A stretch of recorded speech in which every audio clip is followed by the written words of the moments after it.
And good afternoon. Want to welcome everyone to Searching for the Truth. It is a beautiful Wednesday. Get my bearings straight here this afternoon, because I tell you what, it's been a wild and busy week. I hope that everybody can hear me out there okay.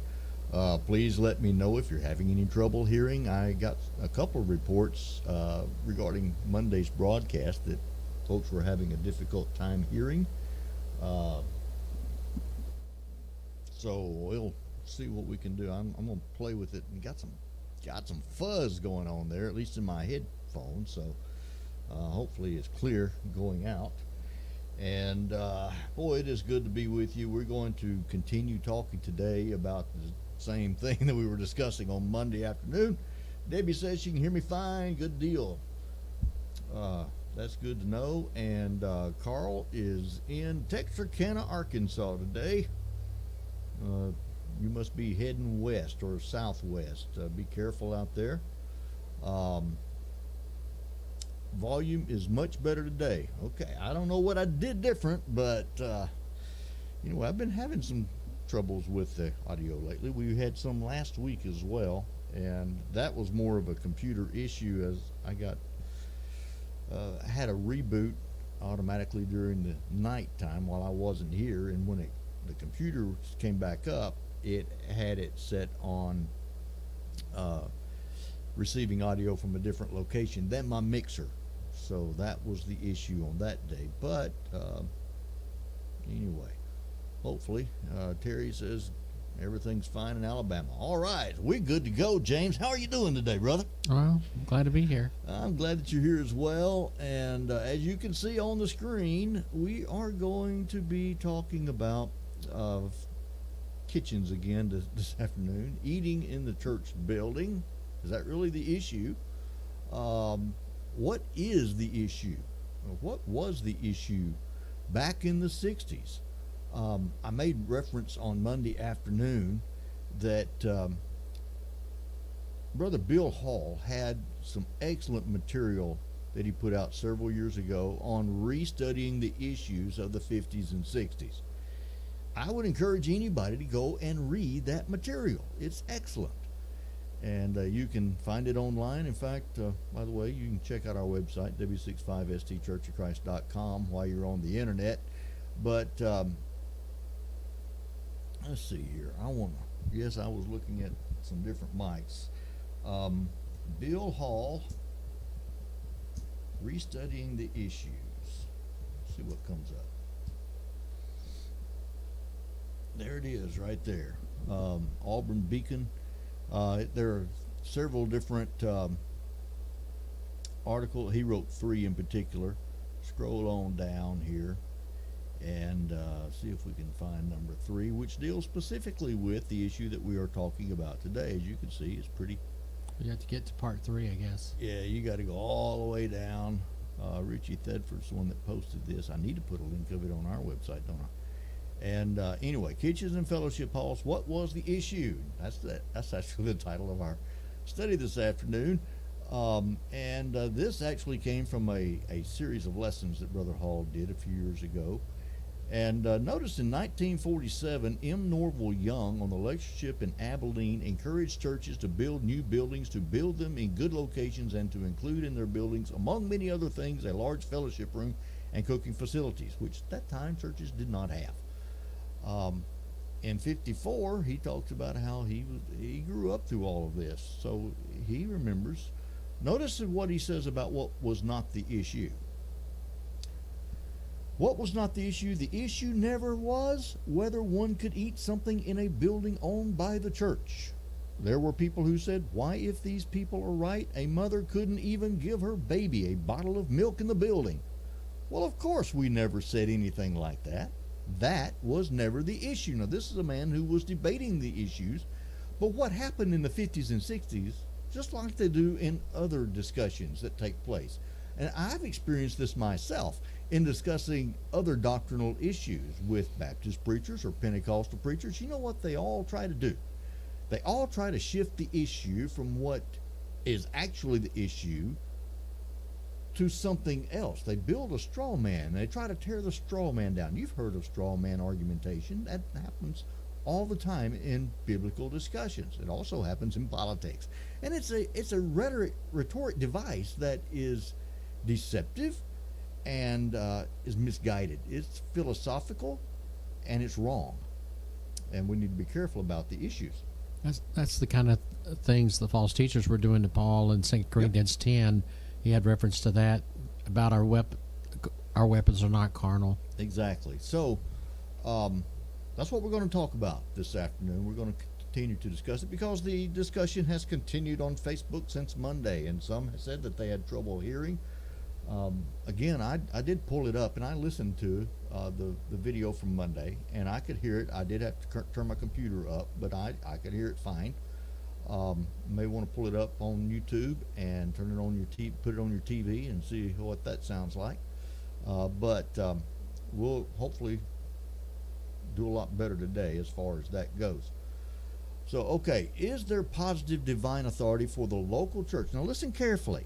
Here is the question, and this is the question we're dealing with. We're not talking about can Christians eat in the church building, or can anybody eat in the church building for that matter. That's not the issue. Is there positive divine authority for the local church to provide social and recreational activities for its members? That is the issue. The issue is not water coolers. It's not. In fact, Brother Bill Hall talks about water coolers in that very article. And he said, if the issue itself wasn't so serious, he would just laugh it off because it's not an argument. We're talking about incidentals when you talk about a water fountain. Yes, we have a water fountain. In fact, if I'm not mistaken, the building codes require in any public building access to water and access to restrooms. Those are required under the building codes. But that's not the issue, okay? And I made this point on Monday, James. I said there's a big difference between $20 a month for water and a water fountain. You could buy a water fountain like we do. We have bottles of water, and you've got the water access. Compare that to a $700 to a $1 million facility, fully equipped with a kitchen and all of its appliances, a building, all the things that are required. You're looking at a big chunk of money. And I will tell you there's a big difference between those two things from that perspective and that perspective only. But again, the issue is amenities. It is incidentals, just like pews are incidentals, just like our lights are incidentals, just like our air conditioner is an incidental. There's a difference between the church providing things for us to assemble to worship God and the church doing something besides what God has authorized for it to be doing. What is the work of the church? To edify the members and to worship God. Yeah. And to evangelize. Sinks, refrigerators. Yes, I got a in fact, I just pulled my Dr. Pepper out of my refrigerator just before we got on the air, and tastes pretty good. It's nice and cold. It's not the brethren socializing in the foyer, incidental. It's not the preacher eating his lunch in the meeting house, or brethren who work here sit down and eat their lunch. That's not the issue. The issue is not where the eating takes place. The issue is who is providing for the eating, who is paying for it, who is planning for it. Is it a work of the church? That's the issue. Overseeing, paying for social issues. That is the issue. Okay? So don't let people get you sidetracked with something that's not the issue. Again, the issue isn't. It isn't. Carl, it is a 0. Dr. Pepper 0. So it's not even nutritional. No, it has nothing in it. But As if that made a difference.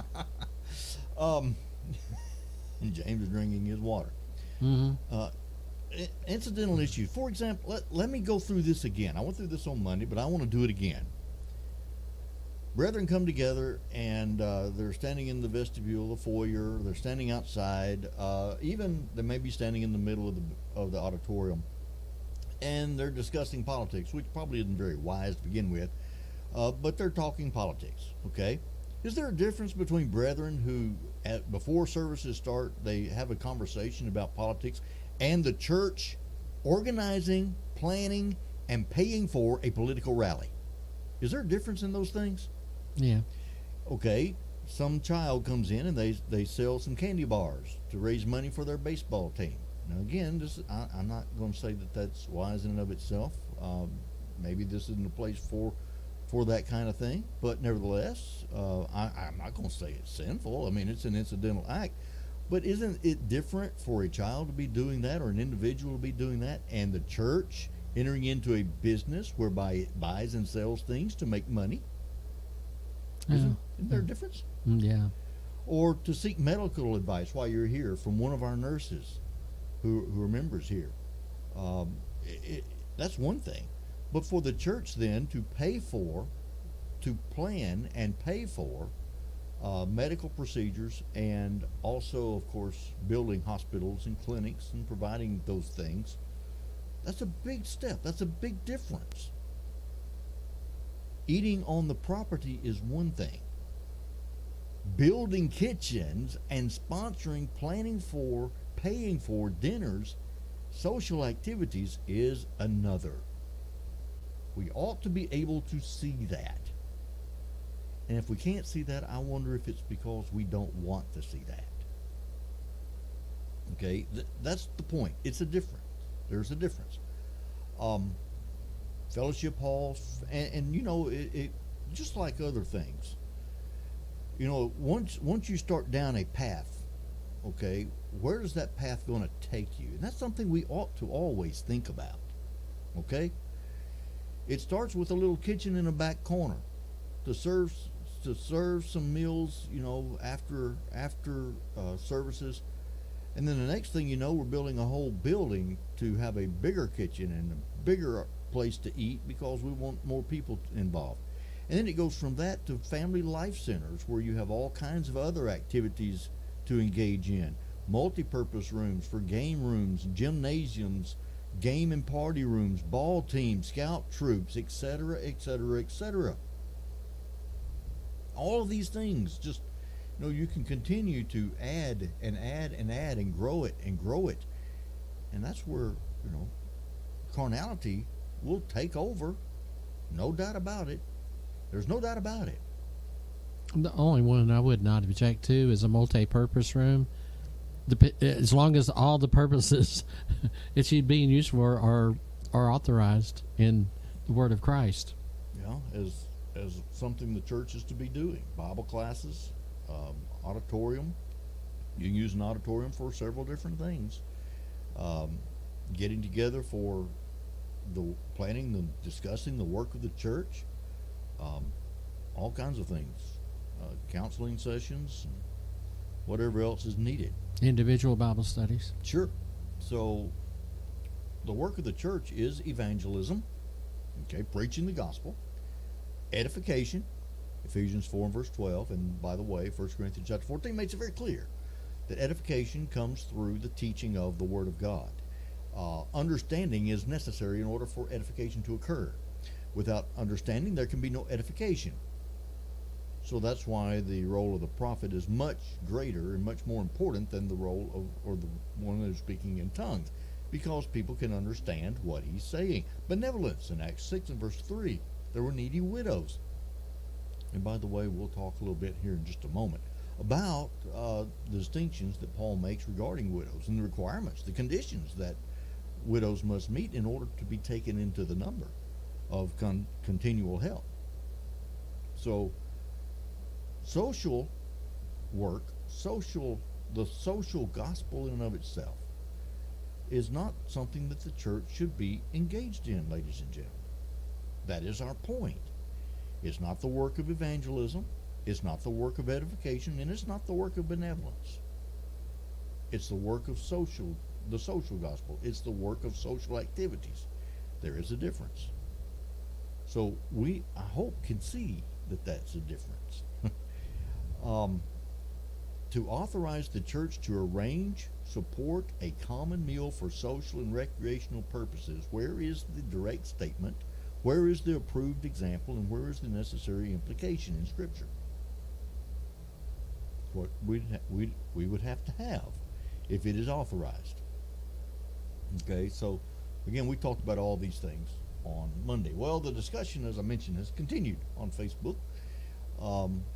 Brother Wooten said, I can eat this side of the door pane, but not that side, unless I am the preacher, elders, or deacons in a meeting. The parking lot is fine to have a picnic, though. How many people constitute and it being a sin to eat in the building, and is there a quote on candy? We need to know where the Lord drew the line for eating in the building. Now, this is after it was made known very well, clearly, I think, that the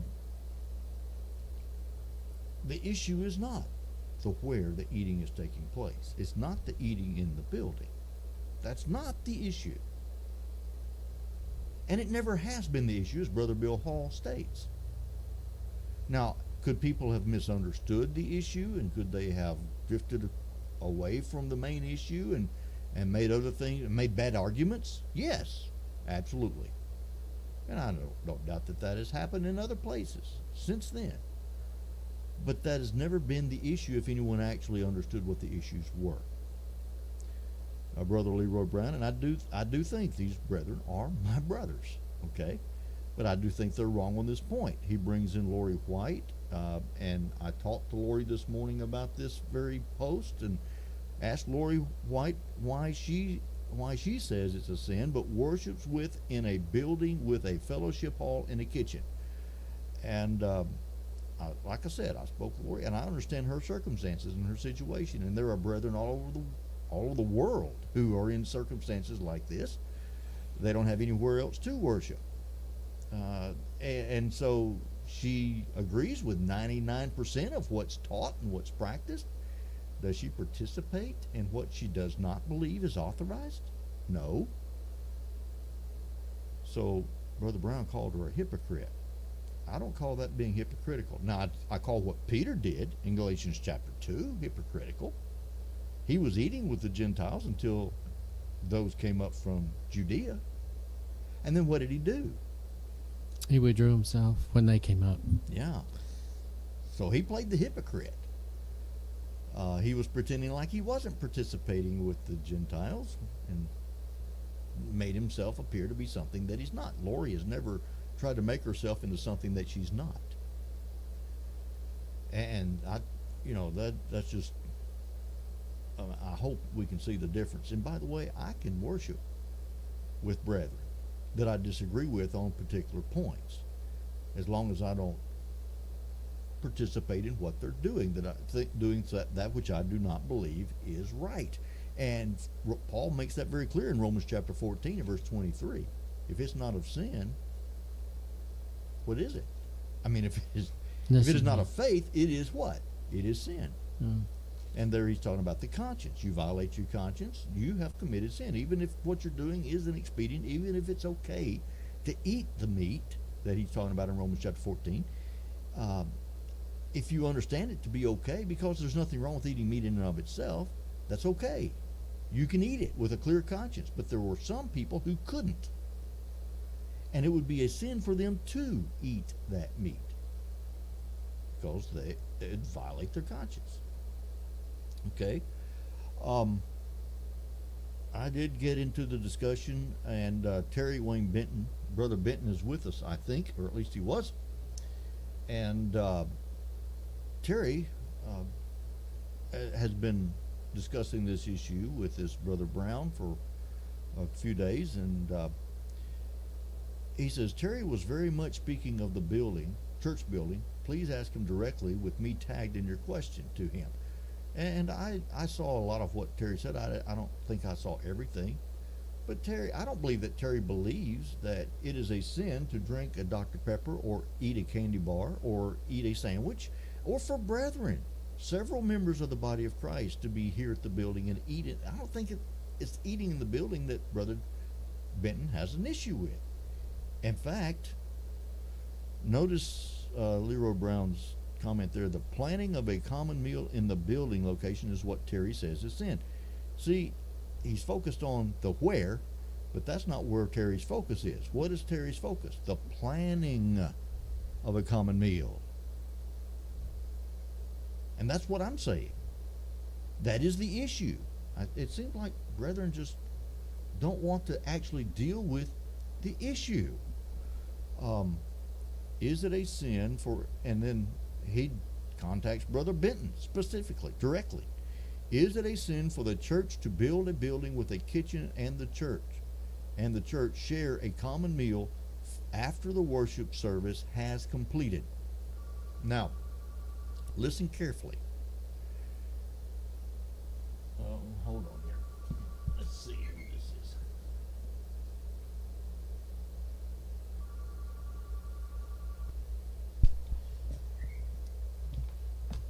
You have reached... searching for the truth. Are you there? Yes, I am. I'm here. Okay. You have a Bible Roy. question or comment? I'm sorry? Do you have a Bible question or comment? You're live and on the air. Okay, this is Roy White. Oh, yes. I just want to make it clear that I have never made this an issue of heaven or hell or called anyone names because of this. And the people that I worship with are good and godly people. I disagree with the kitchen. I disagree with what is called a fellowship hall. I also highly disagree with a fellowship meal. There is no such thing. Just like a school cannot be a Christian. That's right. Doctor's office cannot be a Christian. There is clear and biblical guidance for us on how to handle these things. And when people such as Leroy Brown come in and make it such a divisive issue, they do it for one purpose and one purpose only, and that is to simply cause division. There is no edification, there is no building up, there is nothing good in the accusations being thrown at those who disagree with having a fellowship hall. And that is just something that is dark and ugly. And I will say, so is gossip. And he has involved himself in that, and he has used your site for that. And that's a shame, because it only destroys the Christian. It does not edify. Yeah. I just wanted to make that clear. Very well done. Very well said. Thank you. Thank you very much, Lori. Glad you called. Bye-bye. Thank you. Yes, glad that she called, and there's her comment there on the screen. Yeah, we talked about this on Monday, by the way. Fellowship in the New Testament. The emphasis is always on the spiritual relationship that we have in Jesus Christ. And specifically, when we are sharing together in the Lord's Supper. What is that? That is communion of the body and the blood of Christ, 1 Corinthians chapter 10, verse 16. And that is the exact same original Greek word as the word translated fellowship. Yes. That's what it is. When we are giving of our means. What is that? Well, and when we take money out of and here's the thing, listen, when we take money out of the Lord's treasury and we send it, for example, to a gospel preacher in Africa, what is that? That's fellowship. That is fellowship. And that's how that term is used in 2 Corinthians chapter 8, verse 4, when the Macedonian churches wanted to give to help the needy saints in Jerusalem. And it's a collection by the saints, for the saints, 1 Corinthians 16. And it's done on the first day of the week, when they're assembled. Mm-hmm. And so that's... how it's collected, so there wouldn't be a collection when Paul showed up. It was already collected. And what is done with the collection is fellowship. What is singing? When we lift up our voices together in song, what are we doing? We're having fellowship in our worship to God. When we're edifying the church through the preaching of the gospel, through Bible classes, what is that? Everything is to strengthen the fellowship that already exists, which is a relationship, it's an attitude, and it's also not necessarily everybody doing the same thing at the same time, but for the same purpose. And so if the church if it's a work of the church, it's something that's planned by the church or financed by the church, and it's within the authority of the Word of Christ, then that's all fellowship. Okay. Now, I was going to say about eating, like Peter was doing with the Christians in Antioch and in Galatians 2, that is a demand of the gospel.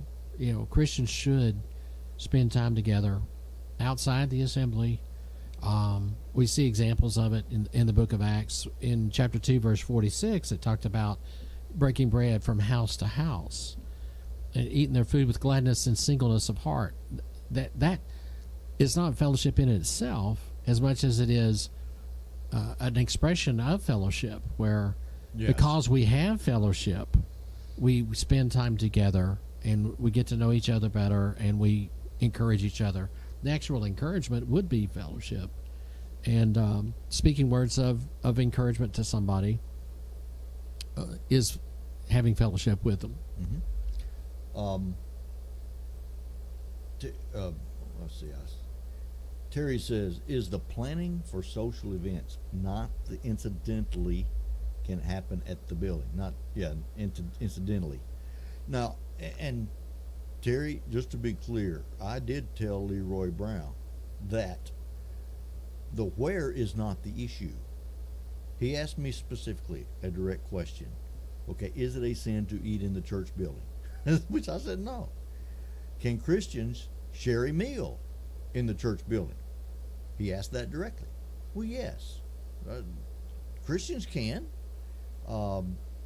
It's not the where. It's the who plans it, who pays for it. That is the issue. And then he turned that around and he asked Terry specifically, Don says you do not have an issue with kitchens and the saints sharing a common meal in the same building we worship in. And I did not say a word about kitchens. I didn't say a word about the building a building with a kitchen and the church to share. I didn't never say anything about that. And he turned around and acted like I did. So that was simply not true.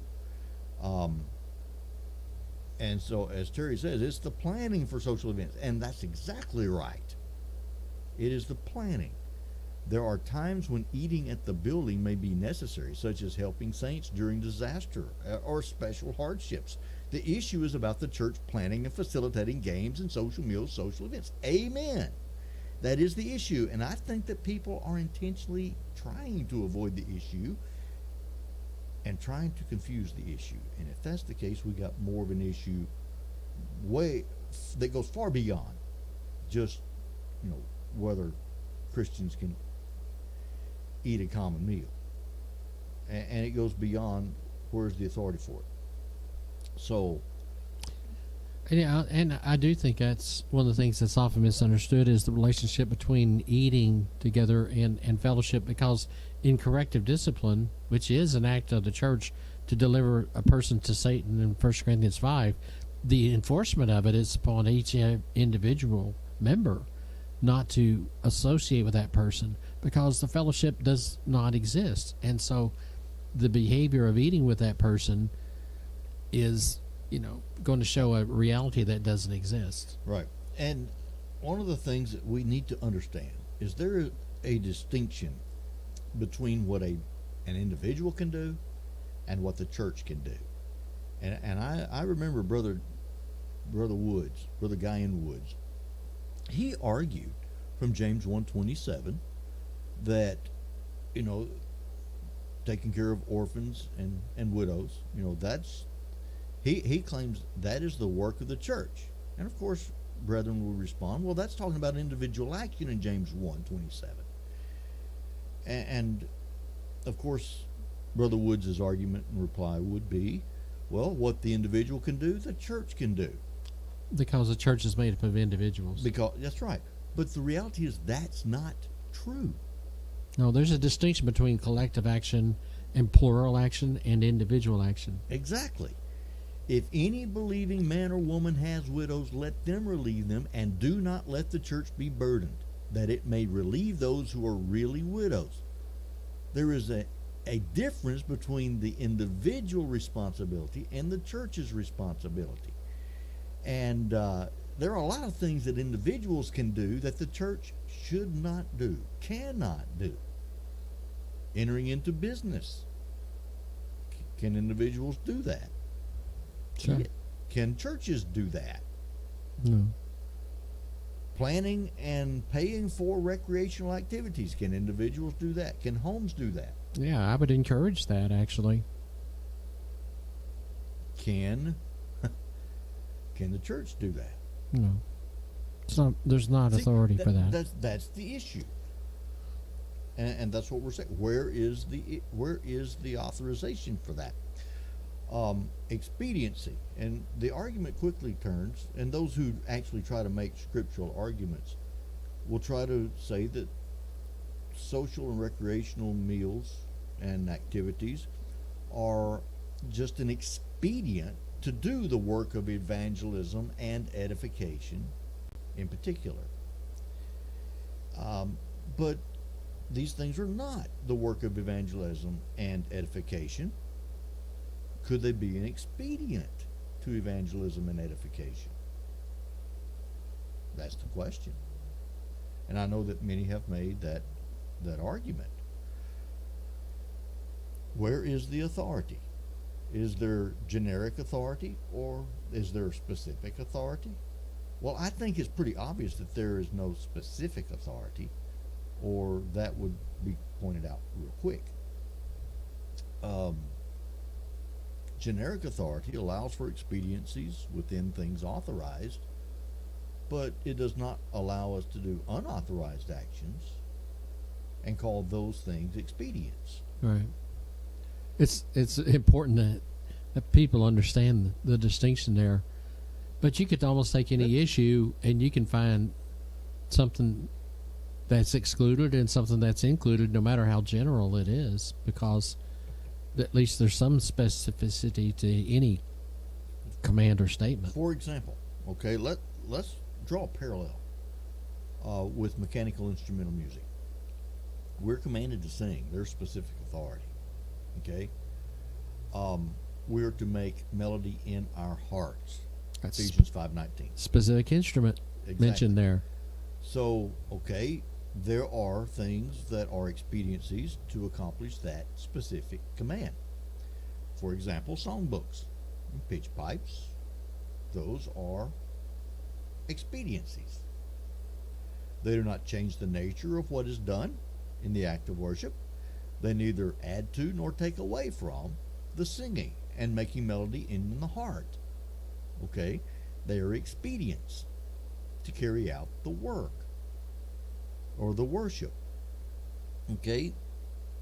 Does eating a social or common meal fit in the realm of expediencies under general things generally authorized? Do they change the nature of the work that is done that the church is given in evangelism or edification? Or do they simply supply expediencies or helpful things or an aid to doing that work? Well, again, in order, first of all, for something to be expedient, it must first be authorized, just like with mechanical instrumental music. Where do you fit that? Can it fit under general authority? No, because it's not something that's authorized. By the way, when God specifies the heart being the instrument, then that excludes every other instrument, by the way. But it doesn't aid in our singing with our voice, with our hearts. In fact, I would argue that it detracts. It takes away from. It's something different. It's an addition. It's an addition. It's not an aid. Okay? So think about the work of evangelism.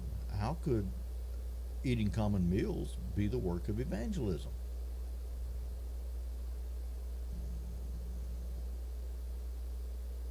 Can't think of anything? No. I don't think food teaches. No. Okay, what about edification? And Lori made the point about edification. It doesn't edify. Only teaching the gospel edifies. Mm-hmm. So it's something different than teaching. Spiritual food is what's needed for spiritual edification. Exactly. So it doesn't fit. It's something different. It's a different work altogether. Okay? And that is clearly something that is borne out when you allow that to run its course. I mean, you see, and our brethren who are very conservative otherwise, who still do these things, ought to be in agreement with me. And I wish that there could be much more unity between us, because, you know, we see the progressive movement and we see the damage that it's causing. What we ought to be doing is pulling together and finding common ground and stand on that common ground and putting aside anything that would separate us and cause division.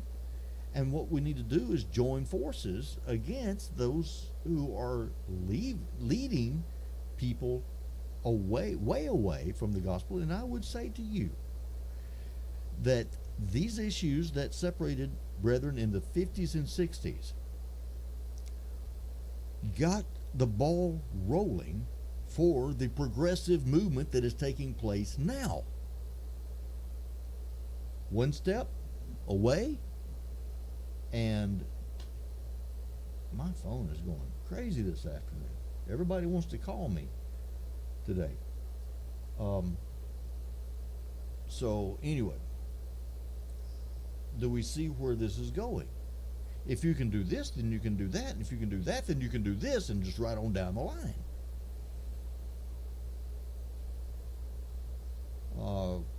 Carl says, we also shouldn't collect from outsiders as well. Correct. Yeah, we have any form of outside influence, including planning activities. Amen, Terry Wayne Benton. Brother Don, if you would message me when you get time, please, this evening, this Facebook user, Brother Ernest. Okay. The work of the Lord's church is benevolent support, the needy saints. The church of Christ is worship, edification, and evangelism. Anything else outside of that to be done at home is playing as goose tracks in mud from house to house. It does encourage members to meet together for a meal, especially those who are elderly or who lives alone. And certainly we should have a social and recreational association with members of the church, and that comes because of the fellowship that exists. But that's not the work of the congregation, the work of the church. The elders are not to be planning these things. They are to encourage brethren to get together.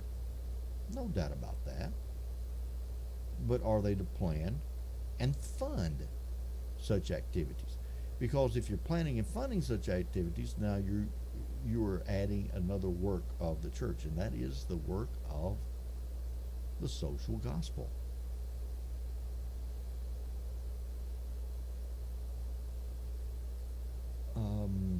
Don, how many widows in your area are supported by a local church? Since churches are building fellowship halls and kitchens, how would widows indeed get supported? Okay. If I understand the question, of course, widows indeed, they have to meet those stringent qualifications. They have to qualify for that. But yeah, to be taken into the number means being supported on a regular basis, not just in an emergency, which any Christian in need in an emergency could be supported by a congregation. And since the question is asked, I'm going to skip ahead. But it's interesting. The second question, which would basically be, if the churches are spending so much money on fellowship halls and kitchens, all that money could actually be put to better use supporting widows that are actually in need In instead. 1 Timothy 5, verses 9 through 11, do not let a widow under 60 years old be taken into the number, and not unless she has been the wife of one man, well reported for good works, if she has brought up children, if she has lodged strangers, if she has washed the saints' feet, if she has relieved the afflicted, if she has diligently followed every good work, but refused the younger widows, for when they have begun to grow wanton against Christ, they desire to marry. And as he goes on, as we pointed out earlier, the individual is responsible for taking care of his own widow, his mom or his grandma or whoever it may be. That falls into the realm of the individual responsibility. And Paul makes the point, you take that responsibility. That responsibility needs to be accepted by the individual so that the church is not burdened. Why? Because the church has more important things to do. Now listen carefully to this argument. What is more important than Christians getting together and eating a common meal? Well, I can tell you something more important. Spreading the gospel is more important. I can tell you something else that's more important.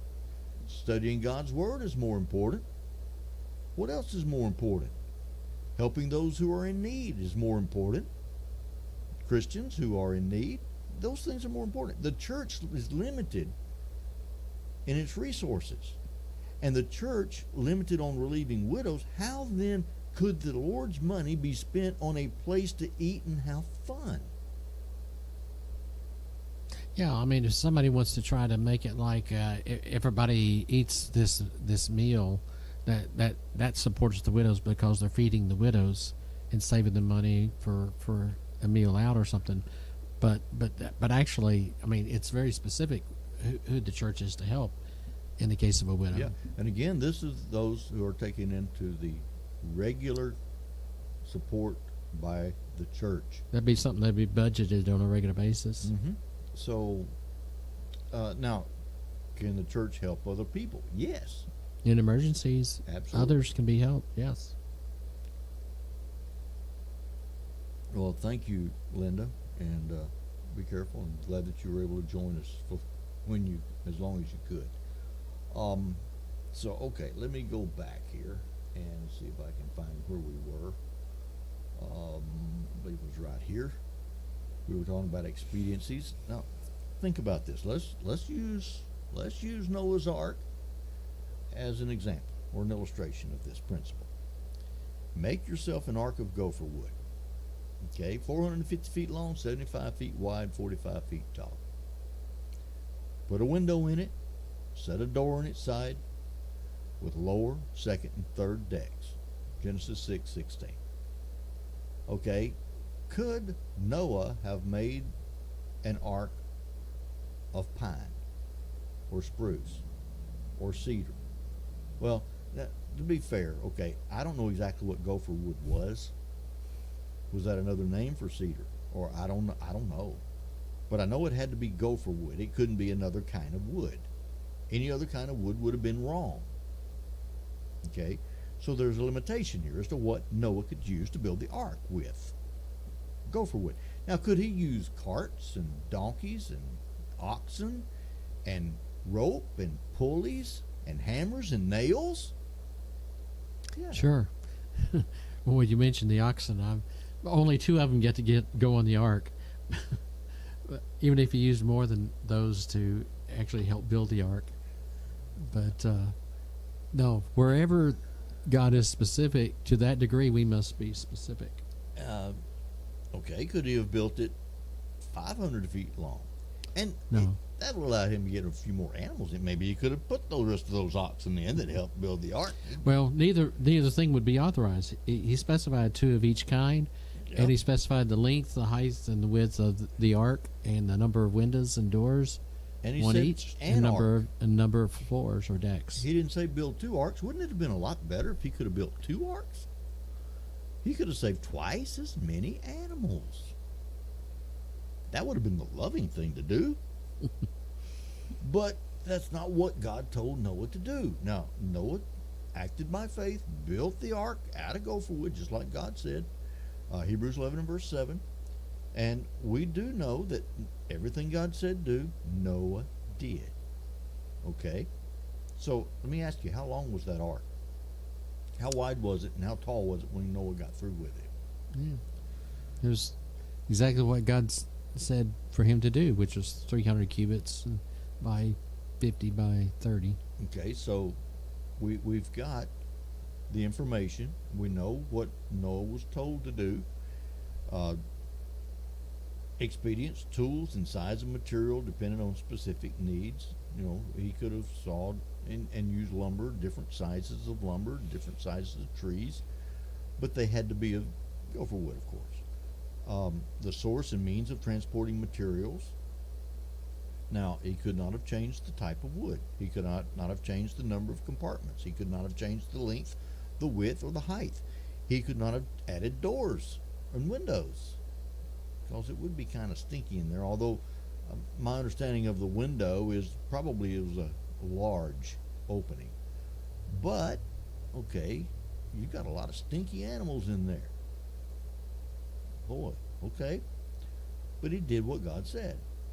Let's make that application also to assembling for worship. Not forsaking the assembling of ourselves together. Are we supposed to assemble together for worship? Yep. Okay. What does that require? What does that necessitate? A place. A place to worship. A time. Okay. We do know that the disciples met with one accord in the temple. Okay. We know they also met from house to house. So we see the variety of locations indicating that it doesn't really matter where we assemble as long as we assemble, but nevertheless, assembling requires a place. It requires a location. It requires some form of facility. We know that they met in the upper room in Acts 20. So it doesn't have to be the first level. It doesn't have to be the second level or the third. It could be any level, anywhere that the disciples could come together to worship. I would say that when you talk about Acts 2:46, they did continue with one accord in the temple daily, and they broke bread from house to house. Yes. So they're breaking bread, as it's talking about from house to house with gladness and singleness of heart, had to do with strengthening their relationship with one another. But that was what the individuals were doing. That's right, and that's The one accord actions that are occurring in the temple was what they did that were of the spiritual nature that we find in verse 42. Yeah, he couldn't contract the ark out and build 50 of them. But when you come together into one place, they came together in one place to worship. Yeah. To partake of the Lord's Supper, and that was, by the way, in 1 Corinthians chapter 11, the purpose for which they were to come together. And we talked about that on Monday. We went to 1 Corinthians chapter 11, and I compared it to Acts chapter 20 and verse 7, when the disciples came together upon the first day of the week to break bread. They came together for what purpose? Well, for the Lord's Supper. That's why they came. It's the Lord's Supper on the Lord's Day. When you look at Acts 20 verse 7 and put it with 1 Corinthians 11, but it's also the whole church at that point. Now, that's together. Let me give you an example. And I know, some people they like to argue and quibble. And you people don't believe it's okay to eat in the church building. And again, that's never been the argument.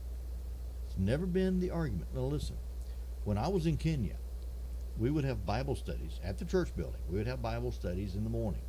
We would have several hours of Bible studies, one after the other. And at lunchtime, the women would bring in the beans and the rice and bananas, or rice and beans. One day we had rice and beans. One day we had rice and bananas. And the bananas didn't really taste like bananas. But that's what and they brought it in, and we fixed our meals, and we ate.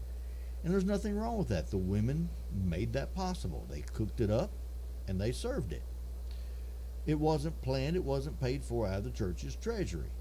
Actually, Simon paid for all of that out of his own pocket. And, It does matter who planned it, who paid for it, who provides it. It's not about the where. Lori says we have stopped meeting house to house for the most part, and that has also hurt the church as a whole. Yeah. We are not knowing one another like we should. Yeah, I completely agree with that. And one of the problems of that is when if we're to do as a church to withdraw from somebody, a congregation, it's done when they're all assembled together in the name of our Lord Jesus Christ to deliver such a one to Satan. And then it's upon each member to enforce that by not associating with that individual, not to eat with them. So eating together was expected of members, eating together in everyday activities and all. It was not a work of the church, and it's that everyday association that you cannot have with somebody with whom you do not have fellowship. So there's a distinction clearly between eating and fellowship. Mm-hmm. One is expressing the other. It can only happen if the fellowship exists to start with. But that, of course, that rule of withdrawing your association with a sinner is only if it's somebody who's named a brother who sins and refuses to repent. We can still eat out in the world with anybody, even people with whom we do not have fellowship. But once fellowship is broken by the sinner who will not repent, then that's where we take the actions of, warning, 2 warnings, and then the church is to tell him, and if he doesn't repent, then he's to be as a sinner, a tax collector. Terry says the question of the church owning a building to facilitate their purposed meetings brings us to the question of whether that building can now be commandeered for, and again, the purpose being for games and entertainment such as bluegrass concerts. Good question. Is that the work of the church? No. And it does come down to what is the work of the church. It really does. It's not about the where people incidentally eat their common meals. It's about the work of the church. Who plans for it? Who provides for it? Who funds it? Okay, that is the question. And if you can do this, if the church can provide the recreation and entertainment, what else can they provide? You apply that to worship. You apply that to the mechanical instrumental question. Can the church? As an individual, I can sit at home and I can play my guitar, and as long as I'm not engaging in worship with my song, I believe I can play that mechanical instrument all day long if my fingers can hold up on my guitar or my, I don't play the saxophone anymore, but I used to. What is authorized? And that's the question. What does the church have the authority to do? I don't have the authority to worship God with a mechanical instrument. I don't know where that authority is. If it's there, I hadn't found it yet. Same thing is true with recreation and entertainment. Same thing. Where's the authority for it?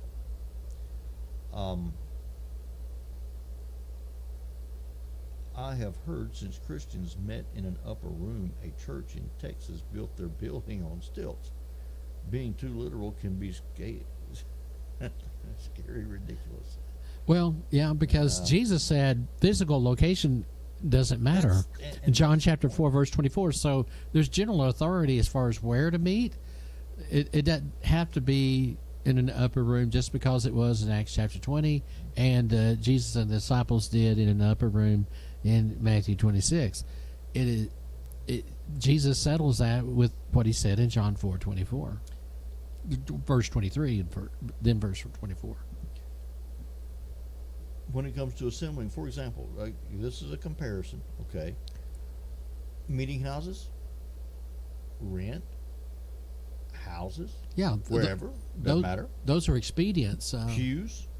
I had an interesting conversation with a preacher who kind of agreed with me at one point. Owning may not be as expedient as renting.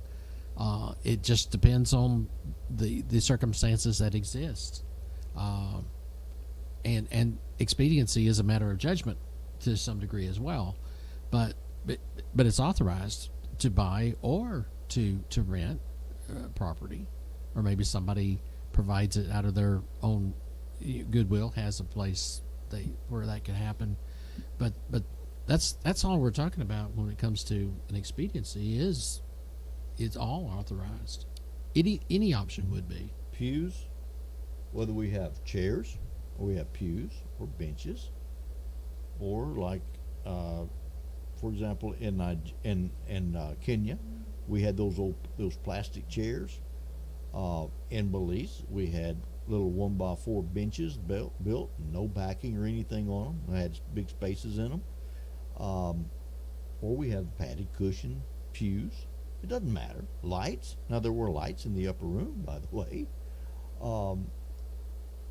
Heating and air, water fountains, restrooms, pulpits, lectern, parking lot, morning or evening on the Lord's Day. We're going to assemble on the Lord's Day, and that's what's specified. That is when we are to come together, but we also have authority to meet any other day. We have the authority to worship the Lord anytime. We have the authority specifically to observe the Lord's Supper and give on the first day of the week, and that's the only place and the only time that we have the authority to do that, on the first day of the week. But we can come together for Bible study, to get together anytime. And the truth of the matter is, you know what? We can get together at one another's home anytime. Mm-hmm. And actually should be. Yeah. But specific authority, an assembly of the church in which some or all acts of worship occur, praying, singing, communing, giving, studying, unto edification. We have specific authority at the Lord's Supper on the first day of the week. We don't have the authority to do it any other day, do we? Thursday night? No. They came together upon the first day of the week.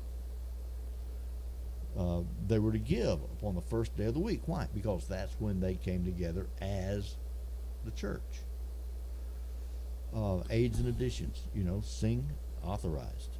Song, which songs do we sing? That's why you need a song leader. Aids, a book, screen, projector. Not authorized to play. Even all other vocal music would not be authorized. Exactly Humming right. or whistling would not be authorized any more than a piano. Exactly right. A piano is an addition, but so is a guitar. So is a drum set. Immerse, okay? Baptize, in other words, same thing. Much water, running water. This not essential, right? It's not essential to have running water or still water. Ocean salt water, don't have to have salt water, but you have to have water. Okay, it doesn't specify what kind, but water is essential. Aids, a baptistry is an aid. Well, we could not have a baptistry. We could go to a creek, or we could go to a lake, or we could go, it'd be a long drive to the ocean from here. But, water, we go to the Arkansas River, but a baptistry is an aid. But it's not authorized to sprinkle for baptism, to pour, not authorized. A font, I don't mean the type of letters that you type, but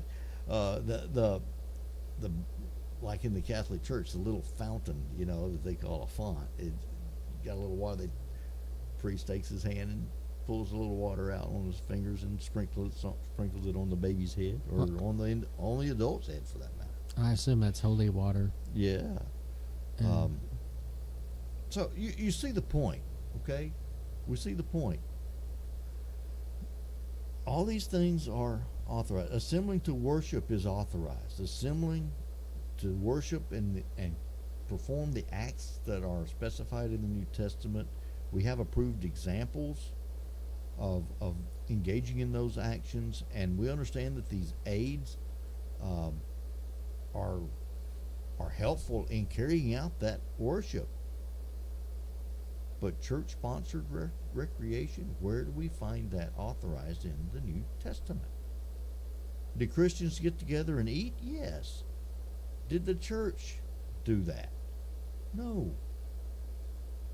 I don't know where the church did.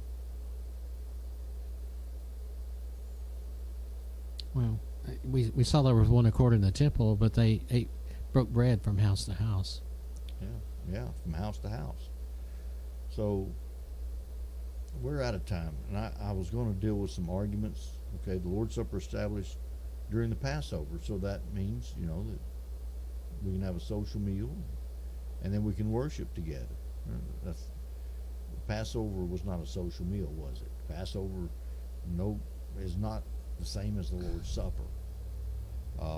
The practice is actually condemned by Paul in 1 Corinthians 11, 22 and 23. If you have houses to eat, where do you do that at? If you're hungry and you want to eat, you want to fill your belly, where do you do that at? No, at all. Verse 34. Jesus fed people. He sure did. He did. It was an act of his kindness because they were weary from following him and they didn't have any food. They were following him to listen to what he had to say. But you know what? Jesus then stopped feeding them, didn't he? He fed them because he had compassion on them. Yep. And that was an incidental, actually. Yeah. But then he stopped feeding them. Why? Because now they were only following him for the bread. Okay, so they were counting on or planning. That's the expectation now. fact, that's the agenda now. Yeah, in fact, Lee Elkins asked the question in that very thread that I was referring to earlier. Lee Elkins asked a question about John 6, 26 and 27. Is there a principle there that we need to think about? Sure. Absolutely. To me, that really is the crux of the matter. The people who think, well, if you build a big building and all that, and I think Bill Hall referred to that at the beginning of his thing that you were reading article, then that's showing a lack of faith in the bread of life. It's showing a lack of faith in the power of the gospel concerning the bread of life, which is Jesus. And Jesus himself saw this in those people, and that's why he talked in such a way to disgust them because of the carnal minds to no longer follow him for the wrong reason there. The church met in homes. Sure. So you can eat in your home after you've had worship. If the church is meeting in your home, you can have a meal in the same place where you worship. I got a kitchen in my home. So we could worship at my house, and we could have a fellowship hall. Well, the fellowship hall is where we worship God together. And that's the fellowship. That's right. That is the fellowship. Well, the whole argument here is again missing the point. It's missing the issue. Mm-hmm. The issue isn't where. The issue is who is planning and supporting and paying for these things. Saints met house to house. Yes, they did. Does that authorize the corporate, collective planning and providing for social meals and activities? Mm-mm. The love feast. The love feast, a common meal even. And to be honest, you know what?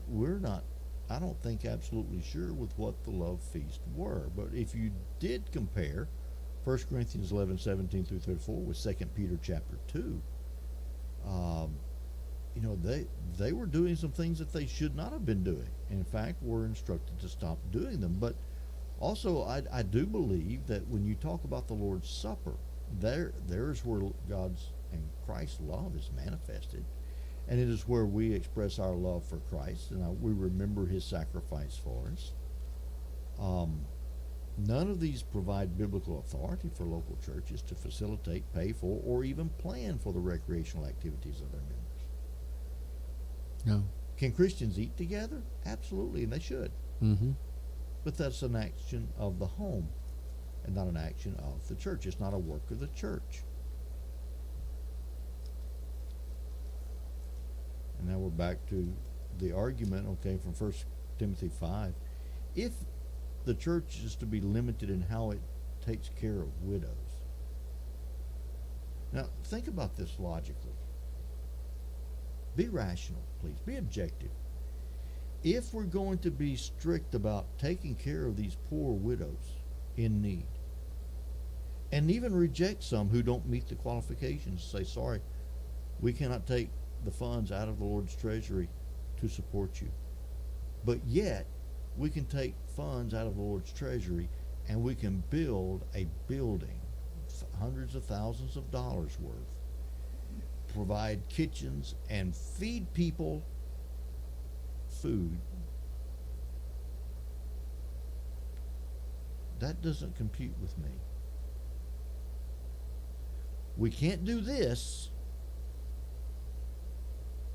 but we can do that. Yeah, which is not even a matter of something that would be a work of the church, whereas the other, it's very narrow in its restriction concerning what is the work of the church, and when it excludes the unqualified widows. The church is not a social order. We're not to promote and to engage in the expansion of a social order. It's a spiritual order. The gospel is not a social gospel. It is for the salvation of our soul. And in fact, those carnal things are to actually be suppressed. And our desires from a carnal and physical perspective are to be laid aside so that we can emphasize the spiritual. Well, what I see is actually this whole issue is reversing that order. Yeah.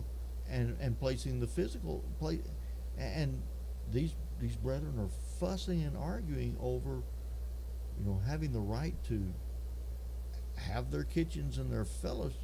Again, air quotes. I guess it's not really fellowship. It's just an expression of fellowship at best. But they want to have these buildings paid for out of the church treasury. I think we're getting things upside down. The scriptures do not authorize the local church to sponsor social meals and recreational activities, and that is the issue. If we are using the Lord's body and money for things He has not authorized, are we abiding in His will? Mm-mm. Things to seriously consider. So, okay. Thank you, everybody, for being with us. We are over time. Appreciate it very, very much. Appreciate all the comments. Very good points made by several of you. I appreciate the call, Lori. Very, very well appreciated. And Lord willing, we'll be back on Friday, and we're going to be, I guess, in Revelation chapter 6, right? So, Lord willing, we will see you on Friday afternoon. Hope that you can join us. And James, you got anything else to add? Nope. All right, well, we will sign off and say, Lord willing, we'll see you on Friday. Till then, may God bless. Hope that you have a great rest of your day.